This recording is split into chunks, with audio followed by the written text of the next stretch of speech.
La Ley de Ingresos de la Federación para el año de 2013 establece un beneficio muy concreto, muy particular en favor de los estados y municipios.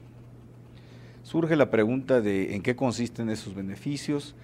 ¿Es verdad que la Ley de Ingresos de la Federación condona, cancela adeudos fiscales que los estados y municipios tienen con la Federación? ¿Es esta medida razonable? ¿Es esta medida constitucional? ¿Es aceptable? ¿Responde a alguna consideración particular? ¿Cuáles son esas motivaciones? Principiaré diciendo que esta medida, la de la cancelación, condonación, como legalmente se le llama, de los adeudos fiscales, no es novedosa. La misma estuvo en vigor desde el año de 2008, concluyó en 2011 y estuvo en un estado latente durante todo 2012. Esto significa que en los años que estoy mencionando hubo un régimen especial en favor de los estados y municipios respecto de cierto tipo de adeudos fiscales. ¿Cómo se constituyeron estos adeudos a cargo de los estados y municipios? Esto es importante precisarlo. No es en relación con contribuciones en general, sino solo respecto del impuesto sobre la renta que los estados y municipios, en su calidad de patrones, les retuvieron a sus trabajadores, es decir, a los trabajadores burócratas.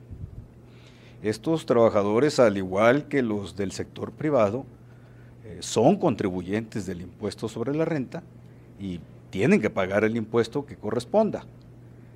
Solo que en la mecánica que se establece en la ley de la materia, y eso es sabido por todos, los patrones son los que retienen el impuesto y estos tienen la obligación a su vez de enterarlo al SAT. Y así es como se cierra el cumplimiento de la obligación fiscal de los trabajadores por conducto de los estados y municipios en su carácter de patrones. De ahí que los patrones no sean sino un vehículo recaudatorio que detenta temporalmente un dinero que no es suyo, sino del fisco federal. Ese era el contexto en que se encontraba. Históricamente, durante muchos años, los estados y municipios no hicieron la retención del impuesto sobre la renta que correspondía a sus trabajadores, una retención material. Se daba un esquema singular. Los estados y municipios no retenían y la federación no les exigía el pago. Y así estuvo durante décadas, sin suceder nada, hasta que llegó un momento en que pues ya la Secretaría de Hacienda, primero a través de la Subsecretaría de Ingresos y luego ya el SAT, empezaron a trabajar en un proyecto en donde se buscara hacer efectivo el cobro del impuesto.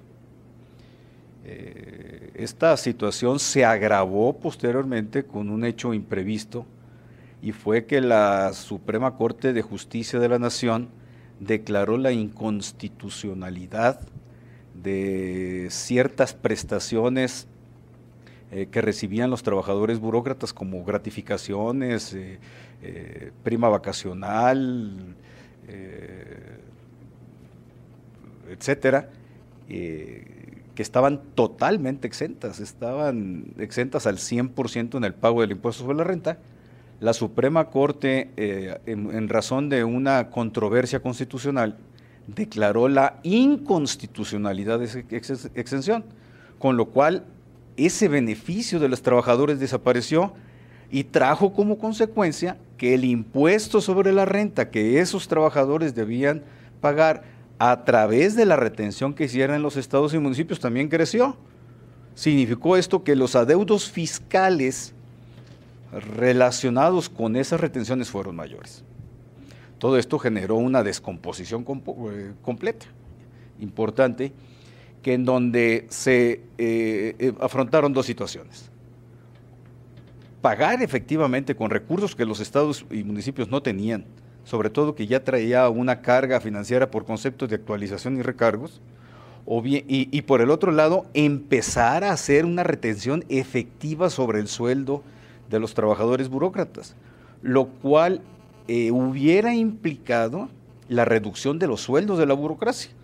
Y si no se quería hacer la reducción de los sueldos, me refiero al sueldo neto, pues hubiera tenido que haber mayores recursos, hubiera tenido que haberse pagado un sueldo mayor, de manera que efectuada la retención, el sueldo neto siguiera siendo el mismo.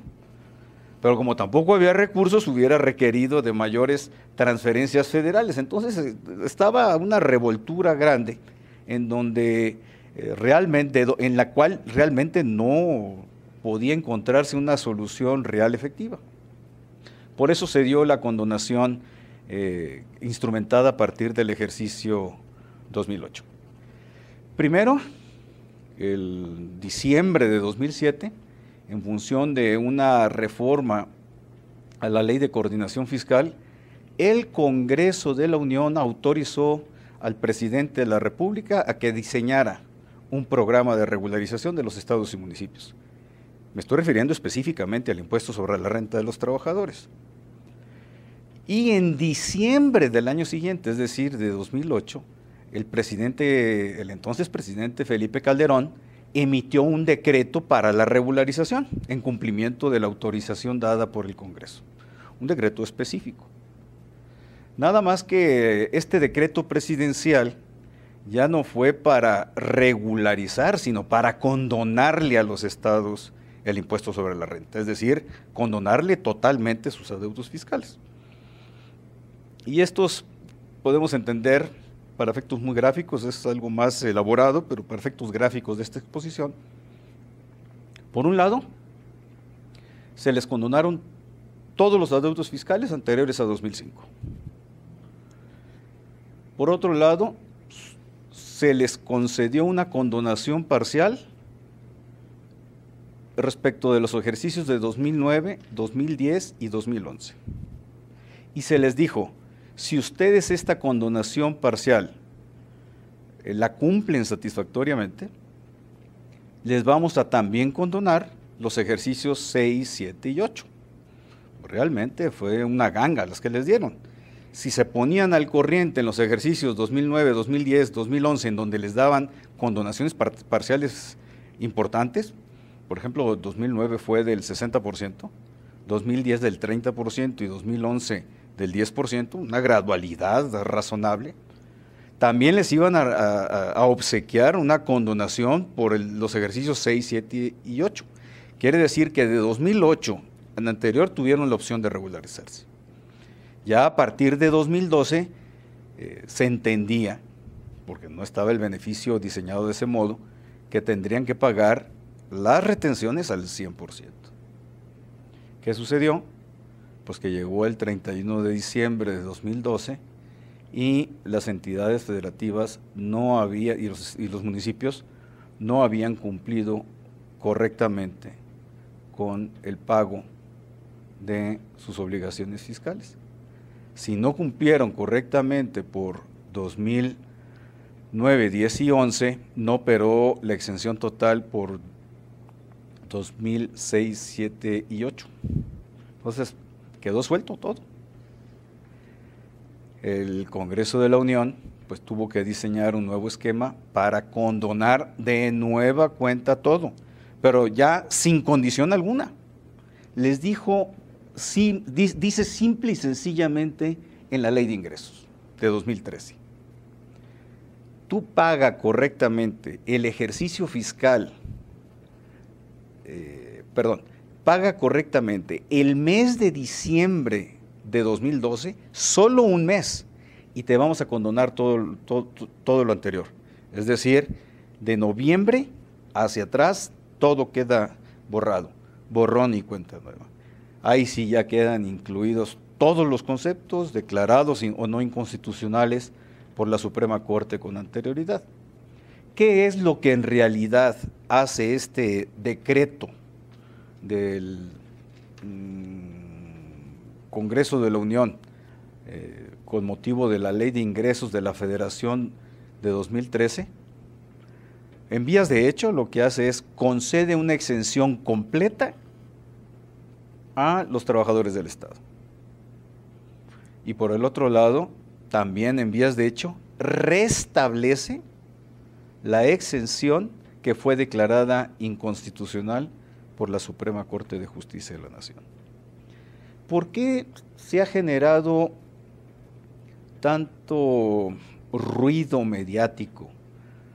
¿Por qué los analistas políticos y los analistas expertos en finanzas públicas se han opuesto a esta medida? Yo creo que tendría una primera aproximación. Esto viene sumado a todo el esquema de los grandes pasivos que se manejan por los estados y municipios. Pasivos con bancos, pasivos laborales, contingencias laborales, pensiones que no están debidamente reportadas, además de la descomunal cantidad que reciben de la Federación por concepto de transferencias federales, participación y aportaciones, que para 2012 fue de 1 billón de pesos, cuando la recaudación total del impuesto sobre la renta y del IVA representó 1.3 billones. Es decir, la Federación transfirió el 80% de su recaudación por concepto de renta y de IVA a los estados y municipios. Y además les da una condonación de este tipo. Yo no quiero descalificar si la medida era pertinente o no, pero se viene y se suma al cúmulo de pasivos y de deudas, de situaciones irregulares y descompuestas que tienen las finanzas locales, estados y municipios. Y además, por el otro lado, pues, se clama por parte de muchos municipios el rescate financiero. Entonces sí, ciertamente hay una descomposición de ese lado, que cuando aparece esta medida, que no es novedosa, genera un ruido. Desde el punto de vista jurídico y constitucional, esta prerrogativa también es muy cuestionable. Si ya la Corte declaró para el caso de los trabajadores burócratas una inconstitucionalidad en relación con gratificaciones, uno de los beneficios que recibían, ahora lo traemos a 2013, significa lo mismo. Pero además, en la ley de ingresos, a los estados y municipios se les da el beneficio que durante 2013 y 2014 tengan también derecho a una condonación parcial. Parece que es una situación enredosa, complicada, difícil de justificar, no se dan muchas explicaciones de por qué se dio la medida, se sobreentienden. También hay que sobreentender que se requería una medida de este tipo para componer las cosas. La pregunta es si habrá sido el camino ideal para hacerlo. Visto en términos prácticos, la condonación que estamos hablando significó un rescate financiero a las entidades federativas.